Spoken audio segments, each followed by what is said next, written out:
রমজানের পর নিজের আমল ধরে রাখা এত কঠিন লাগে কেন? কারণ রমজান তোমাকে উঠিয়ে দেয়, কিন্তু ধরে রাখার দায়িত্বটা তোমার।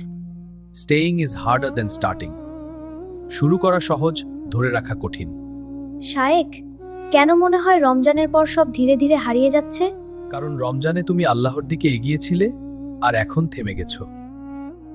ঈমান এমন, তুমি এগোবে, না হলে পিছাবে। একটা দৃশ্য ভাবো, রমজানে তুমি আজান শুনে উঠে দাঁড়াতে, এখন আজান শুনেও বসে থাকো। এখানেই পার্থক্য। If you stop moving forward, you start moving back. তুমি এগোনো থামালেই পিছানো শুরু হয়। শায়েক, তাহলে কি করলে এই অবস্থা বদলানো যাবে? বড় কিছু না, ছোট একটা জিনিস ঠিক করো, তুমি থেমে যেও না। রাসূল সাল্লাল্লাহু আলাইহি ওয়াসাল্লাম বলেছেন, আল্লাহর কাছে সবচেয়ে প্রিয় আমল যা নিয়মিত করা হয়, যদিও অল্প হয়। তুমি যদি প্রতিদিন শুধু 2 রাকাত নামাজও ঠিক রাখো, এই 2 রাকাত নামাজই তোমাকে ধরে রাখবে।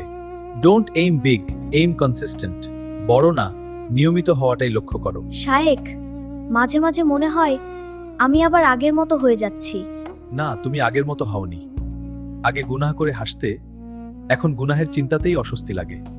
এই অস্বস্তিটাই প্রমাণ রমজান তোমার ভেতরে রয়ে গেছে। মহান আল্লাহ তাআলা বলেন, ইন্নাল্লাহা মাআল্লাযীনা তাকাউ।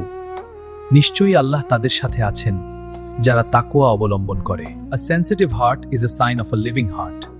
যে হৃদয় কাঁপে, সেটাই জীবিত হৃদয়। শায়েক, এমন একটা কথা বলুন যা মনে রাখলে আমি আর ভাঙবো না। শেষ রাতে তুমি যে দোয়া করেছিলে, মনে আছে? কাঁদতে কাঁদতে বলেছিলে, হে আল্লাহ, আমাকে বদলে দিন। এখন যদি তুমি নিজেই আবার আগের জায়গায় ফিরে যাও, তাহলে সেই দোয়ার সম্মান কোথায়? রেসপেক্ট ইউর ওন দোয়া। নিজের দোয়ার সম্মান রাখো। রমজান চলে গেছে, কিন্তু একটা প্রশ্ন রেখে গেছে। তুমি কি সত্যিই বদলেছ, নাকি শুধু 1 মাস অভিনয় করেছিলে? এসো বন্ধুরা, আমরা আর আগের মানুষ হব না, কারণ the best version of you was in Ramadan.